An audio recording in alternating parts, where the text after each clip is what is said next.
প্রিয় দর্শক, সাজ্জাদ কাদিরের প্রীতি এবং শুভেচ্ছা নিন আজকের লাইভ থেকে। এই মুহূর্তে আমি আপনাদের সামনে কথা বলতে এসেছি খালেদা জিয়া রাষ্ট্রপতি, সেনাপ্রধানের কি অনুমোদন আছে, এই প্রসঙ্গটি নিয়ে আপনাদের সামনে কথা বলবো। এই প্রসঙ্গটি অবতারণার কারণ হচ্ছে আজকে একটা ভিডিও দেখলাম এবং ফেসবুক পোস্টও দেখলাম। এই মুহূর্তে সবচেয়ে আলোচিত ব্যক্তি, আমি খারাপ ভাষায় বলতে চাই না বা বলতেও পারি না, আমার মুখে খারাপ ভাষা আসবে না। তারা যেভাবে খারাপ ভাষায় কথা বলেন আমি সম্মানের সাথেই বলতে চাই। পিনাকি ভট্টাচার্য আজকে একটা ভিডিও আপলোড করেছেন, সেখানে তিনি নতুন করে আমাদের মহামান্য রাষ্ট্রপতিকে অপসারণ করবার একটি প্রেক্ষাপট উস্কিয়ে দেবার চেষ্টা করেছেন এবং সেখানে রাষ্ট্রপতি হিসেবে যাকে জাহির করেছেন তিনি বেগম খালেদা জিয়া, বিএনপি চেয়ারপারসন বেগম খালেদা জিয়া। দেখুন, গত 24 অগাস্টে আওয়ামী লীগ সরকারের পতনের পর থেকেই, মাসখানেক পর থেকেই শুরু হয়ে গেছে যে মহামান্য রাষ্ট্রপতিকে অপসারণ করবেন, কিন্তু নানা রকম চেষ্টা করে একটি জায়গায় নিশ্চিত হয়েছে এই গোষ্ঠীটি, যারা জুলাই আগস্টের প্রেক্ষাপট রচনা করেছে, জুলাই আগস্ট রচনা করেছে, তারা একটি জায়গায় নিশ্চিত হয়েছে যে মহামান্য রাষ্ট্রপতিকে অপসারণ করা যাবে না। সাংবিধানিক পথে, সাংবিধানিক ওয়েতে যদি বলতে হয়, তাহলে রাষ্ট্রপতিকে অপসারণ করবার সব রাস্তা বন্ধ। রাষ্ট্রপতি অপসারণ করবার প্রধান ওয়ে হচ্ছে সংসদ লাগে, কিন্তু সংসদ অনুপস্থিত। রাষ্ট্রপতিকে অপসারণ করতে হলে স্পিকার লাগে। মাননীয় স্পিকার পদত্যাগ করেছেন, আপনারা জানেন। অর্থাৎ বৈধ উপায়ে রাষ্ট্রপতিকে অপসারণ করা অসম্ভব। এবং আরো কয়েকটি কারণে আজ পর্যন্ত রাষ্ট্রপতিকে এই গোষ্ঠীটি, যারা জুলাই স্রষ্টা, যারা অগাস্ট স্রষ্টা 2024-এর, ব্যর্থ হয়েছে। প্রধানত সেনাবাহিনী নিয়ে অনেক আলাপ হয়, আলোচনা হয়, তারপরেও বলতে চাই যে সেনা প্রধান বা সেনাবাহিনী এখন পর্যন্ত যেটি জানি যে মহামান্য রাষ্ট্রপতিকে অপসারণ করবার পক্ষপাতী নয়।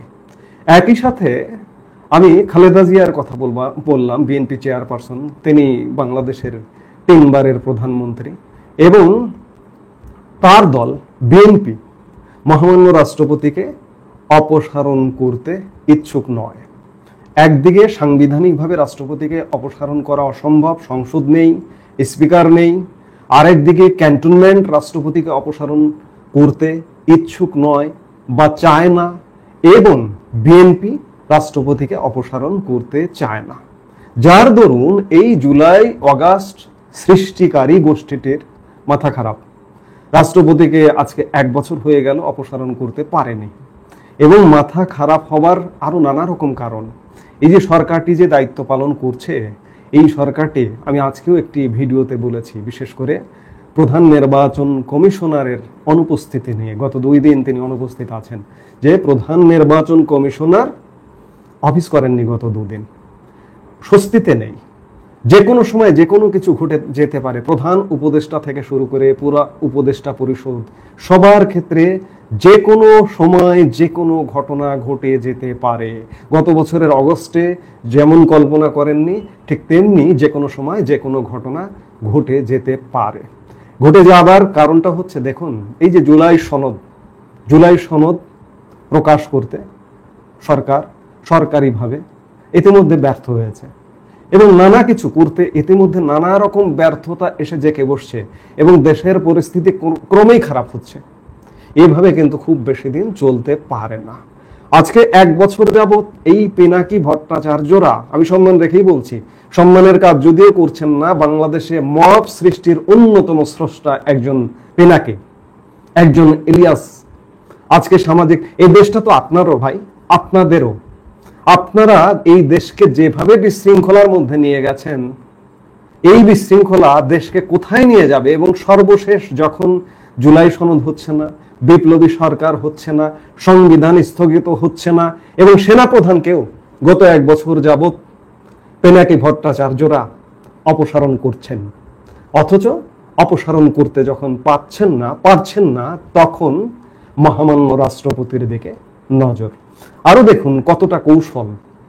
সম্প্রতি সর্বশেষ মধ্য জুনে বিএনপির ভারপ্রাপ্ত চেয়ারম্যান তারেক রহমানের সাথে প্রধান উপদেষ্টা ডক্টর মোহাম্মদ ইউনূসের লন্ডন বৈঠক হয়েছে এবং আমরা জানি না সেই বৈঠকে বিএনপির কোনো সায় আছে কিনা, বিএনপির কোনো আলাপ আছে কিনা যে খালেদা জিয়াকে রাষ্ট্রপতি করা হবে। কারণ হঠাৎ করে পিনাকির পক্ষ থেকে এমন বার্তা কেন আসছে, এর কারণটা কি? বিএনপি এতদিন বলেছে যে রাষ্ট্রপতি অপসারণ আমরা চাই না, সংবিধান শূন্যতা হবে সেটি চাই না, এমনকি আওয়ামী লীগের নিষিদ্ধের পক্ষেও বিএনপি ছিল না। কিন্তু আওয়ামী লীগ যখন নিষিদ্ধ হয়ে গেল তখন বিএনপির ভাবখানা এমন মনে হলো যে বিএনপি যেন আওয়ামী লীগকে নিষিদ্ধ করবার প্রধান উদ্যোক্তাদের একজন। যাই হোক, সব কথার শেষ কথা আমি যেটি বলতে চাই, আপনি যত কিছুই করতে চান না কেন, আজকে 1 বছর সত্যিকার অর্থে আপনারা বহু ষড়যন্ত্র করেছেন, ভাঙচুর করেছেন, সারা বাংলাদেশকে বুলডোজার লাগিয়েছেন, সারা বাংলাদেশকে বিরামহীন ধর্ষণ করছেন, কিন্তু আমাদের কিছু জায়গায় হাত দিতে পারেননি এখনো পর্যন্ত। আমি নিশ্চিত নই, আমি জানি না যে আপনারা শেষ পর্যন্ত পারবেন কিনা, কারণ অনেক জায়গায় আপনারা হাত দিয়েছেন, মনোবল হয়তো অনেকের দুর্বল হয়ে গেছে। 32-এর মতো জায়গায় আপনারা বিদেশ থেকে ভিডিও বার্তায় দিয়ে 32 ভেঙেছেন। সেনাপ্রধানকে সরাতে পারেননি, রাষ্ট্রপতিকে অপসারণ করতে পারেননি, সংবিধানকে বাদ দিতে পারেননি, সরকারকে দিয়ে জুলাই মাসে জুলাই সনদ ঘোষণা করতে পারেননি। যত যাই করুন না কেন, শেষ কথা, সব কথার শেষ কথা বলতে চাই, ক্যান্টনমেন্টের অনুমোদন এখনো পাননি। বিএনপি যদি চায়ও যে তাদের দলীয় প্রধানকে রাষ্ট্রপতি বানাবে, নির্বাচনের মাধ্যমে নয়, জোর করে জবরদস্তিমূলকভাবে, এটি ক্যান্টনমেন্টের ইশারা ছাড়া অসম্ভব। ক্যান্টনমেন্ট এখনো পর্যন্ত মহামান্য রাষ্ট্রপতিকে অপসারণ করতে ইচ্ছুক নয়, সংবিধানকে স্থগিত করতে ইচ্ছুক নয়। আজকে কৌশল নিয়েছেন যে বিএনপি যেহেতু রাজনৈতিক দল হিসেবে বাধা হয়ে দাঁড়াচ্ছে রাষ্ট্রপতির অপসারণে, তাহলে বিএনপিকে একটি টোপ দিয়ে দিই। এই টোপ দেওয়ার মাধ্যমে বিএনপির প্রধানকে রাষ্ট্রপতি করি, রাষ্ট্রপতি হিসেবে তাকে বসিয়ে রেখে আমাদের যা কিছু করণীয় আমরা করব। এই কৌশল নিয়েছেন। এই কৌশলও আপনারা সফল হবেন না যদি না ক্যান্টনমেন্ট এতে সায় দেয়, ক্যান্টনমেন্ট এতে সমর্থন দেয়। আমরা যতদূর জানি ক্যান্টনমেন্ট এখনো পর্যন্ত একমত নয় যে রাষ্ট্রপতিকে অপসারণ করবে, এবং রাষ্ট্রপতিকে অপসারণ করবার প্রশ্নই আসে না। ক্যান্টনমেন্টের পয়েন্ট অফ ভিউ আমরা যতটুকু জেনেছি যে প্রশ্নই আসে না যে মহামান্য রাষ্ট্রপতিকে অপসারণ করবে। আপনারা ব্যর্থ হয়েছেন, ব্যর্থ হচ্ছেন, এবং ব্যর্থতার কারণে আপনাদের নানা রকম কথাবার্তা আজকে আসছে এবং আপনাদেরকে আতঙ্কিত দেখা যাচ্ছে। অনেকে আতঙ্কিত হয়ে পড়েছেন। হ্যাঁ, আমরা হয়তো 1 বছর যাবতই এগুলো বলছি, কিন্তু সবকিছুর শেষ আছে। আওয়ামী লীগ এই যে আওয়ামী লীগ নয়, আওয়ামী লীগ চলে গেছে, আওয়ামী লীগ এই দেশেই আছে। আপনারা যারা বিদেশ থেকে কথা বলছেন, আপনারাও আসুন না কেন, আওয়ামী লীগ যে কোনো সময় এইভাবে চলতে থাকলে এই মুহূর্তে তো দেশ বাঁচানোর জন্য আর কোনো পক্ষকে দেখা যাচ্ছে না। দেশ অ্যাজ ইউজুয়াল চলছে, মব চলছে। আজকে চূড়ান্ত বিচারে আপনারা চাইছেন মবের মাধ্যমে রাষ্ট্রপতিকে অপসারণ করতে, হুমকি দিচ্ছেন, হুঙ্কার দিচ্ছেন, কিন্তু এই হুঙ্কারে কাজ হবে না। যতক্ষণ না পর্যন্ত ক্যান্টনমেন্ট এগ্রি করবে, ক্যান্টনমেন্টকে বসে না আনতে পারবেন, ততক্ষণ পর্যন্ত রাষ্ট্রপতিকে অপসারণ করা অসম্ভব, সংবিধানকে স্থগিত করা, বাতিল করা অসম্ভব। এবং আজ 1 বছর সেনাপ্রধান জেনারেল ওয়াকারুজ্জামানকেও অপসারণ করতে পারেননি। শেষ কথার আমি যদি বলতে চাই যে বলবো যে মহামান্য রাষ্ট্রপতিকেও এখন পর্যন্ত অপসারণ করতে পারবেন না। ব্যর্থ হয়েছেন। এই যে জুলাই সনদ হচ্ছে না, কেন হচ্ছে না? শেষ পর্যন্ত গতকালকে এনসিপির প্রধান আহ্বায়ক নাহিদ ইসলাম ঘোষণা দিয়েছেন তারা নিজেরা জুলাই সনদ ঘোষণা করবে। ভেতরে কি হচ্ছে?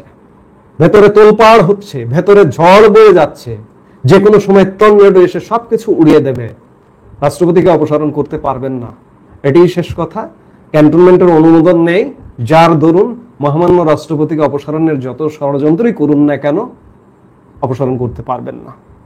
দিন বদলাবে, দিন পাল্টাবে, যে কোনো সময়, আমি বললাম যে টর্নেডো আসবে, যে কোনো সময় টর্নেডো এসে এখনকার এই সিস্টেমকে উড়িয়ে নিয়ে যাবে, ঠেকাতে পারবেন না। আসসালামু আলাইকুম প্রিয় দর্শক, অনেক স্বাভাবিক সংবাদ নর্মাল নিউজ কখনো কখনো বেশ রহস্যের জন্ম দেয়। যেমন সোমবার আমাদের প্রধান উপদেষ্টা ডক্টর মোহাম্মদ ইউনূসের সঙ্গে মার্কিন পররাষ্ট্রমন্ত্রী মার্কো রুবিওর সঙ্গে ফোন আলাপ হয়েছে। এটা স্বাভাবিক বিষয়, এটি হতেই পারে, কিন্তু যখন এই ধরনের কোনো ঘটনায় যথেষ্ট অস্পষ্টতা থাকবে তখনই মানুষের মধ্যে নানান ধরনের প্রশ্ন জাগবে। প্রধান উপদেষ্টা দপ্তর থেকে যে তথ্য জানানো হয়েছে এ বিষয়ে তা একেবারেই ভাষা, বরং মার্কিন পররাষ্ট্র দপ্তর তাদের ওয়েবসাইটে যে তথ্য জানিয়েছে তা তুলনামূলক বেশ কিছুটা পরিষ্কার। প্রধান উপদেষ্টা প্রেস উইং থেকে যেটি জানানো হচ্ছে বা প্রেস সচিব শফিকুল আলম গণমাধ্যমকে যেটি জানিয়েছেন এই বিষয়ে, সেটি হচ্ছে আজ সন্ধ্যা 7:30 থেকে বাংলাদেশের প্রধান উপদেষ্টা অধ্যাপক মোহাম্মদ ইউনূসের সঙ্গে টেলিফোনে কথা বলেছেন মার্কিন পররাষ্ট্রমন্ত্রী মার্কো রুবিও। 15 মিনিট ব্যাপী এই আলোচনা ছিল আন্তরিক, সৌহার্দ্যপূর্ণ এবং গঠনমূলক, যা দুই দেশের চমৎকার দ্বিপক্ষীয় সম্পর্কের প্রতিফলন। দুই রাষ্ট্রের সরকার প্রধান বা সরকারি পর্যায়ে উচ্চ পদস্থ কর্মকর্তাদের মধ্যে এই ধরনের ফোন আলাপ বা কথাবার্তা হলে স্বাভাবিকভাবেই তো বলা হবে যে সৌহার্দ্যপূর্ণ, গঠনমূলক, চমৎকার আলোচনা। কোনো ধরনের উত্তপ্ত বাক্য বিনিময় হলো তার কেউ বলে না যার যার দপ্তর থেকে যে এই বিষয়টি হয়েছে, তাই না?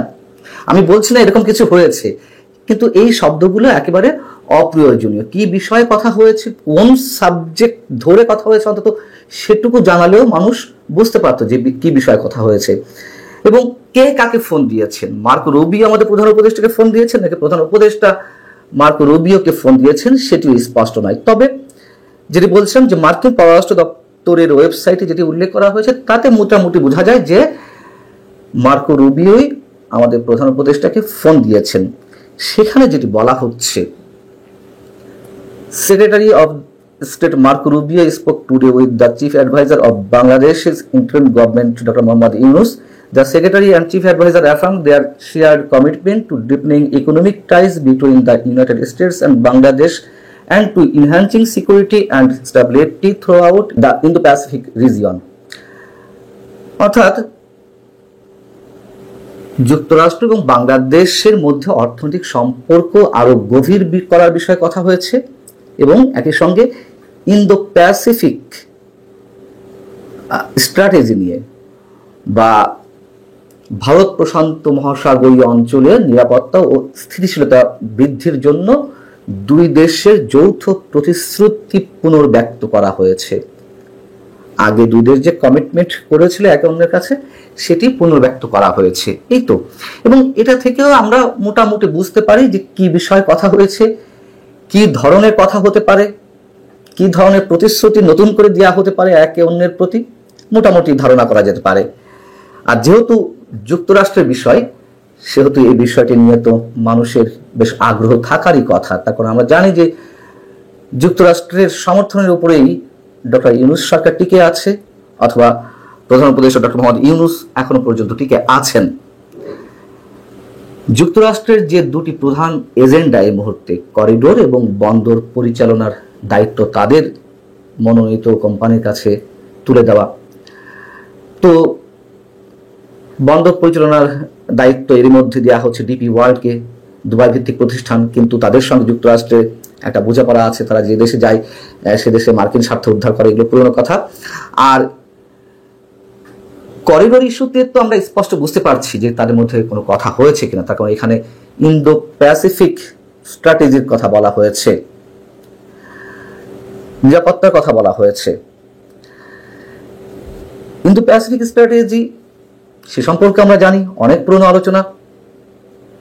এই অঞ্চলে যুক্তরাষ্ট্র তার স্বার্থ উদ্ধার করতে চায় চীনের প্রভাব মোকাবেলার মাধ্যমে, এবং সেক্ষেত্রে অবশ্যই এই বিষয়টিতে ভারত জড়িত, একসাথে ভারতের সঙ্গেই কাজ করতে চায় বাংলাদেশকে নিয়ে। সেই জায়গা থেকে যুক্তরাষ্ট্রের আলাদা একটা এজেন্ডা আছে, তাদের বার্মা অ্যাক্ট এ বিষয়ে কথা বলেছে অনেক, এবং সে তারই অংশ হিসেবে করিডোর ইস্যুটি আমাদের তুমুল আলোচনার বিষয়, এই মুহূর্তে তুমুল বিতর্কের বিষয়, যদিও সেটি এই মুহূর্তে ঝুলে আছে এবং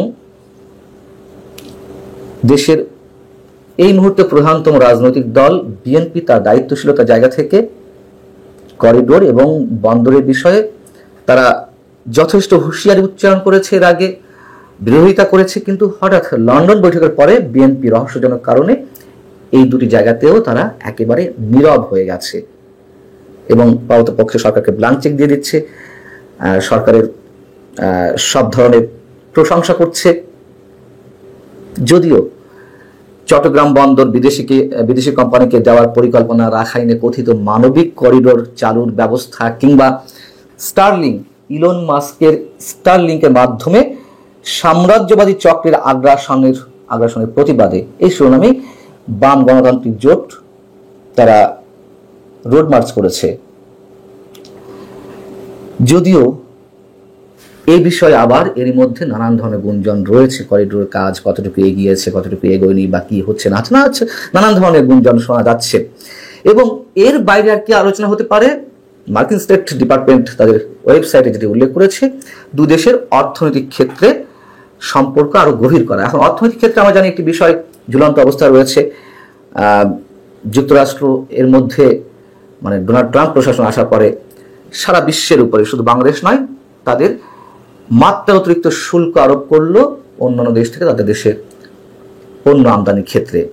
বাংলাদেশের ক্ষেত্রে 34%, আমার যদি ভুল না হয়ে থাকে, 34% শুল্ক আরোপ করেছিল এবং প্রধান উপদেষ্টার পক্ষ থেকে একটা চিঠি গিয়েছিল যে এই বিষয়টি 3 মাসের জন্য স্থগিত করার বিষয়টি।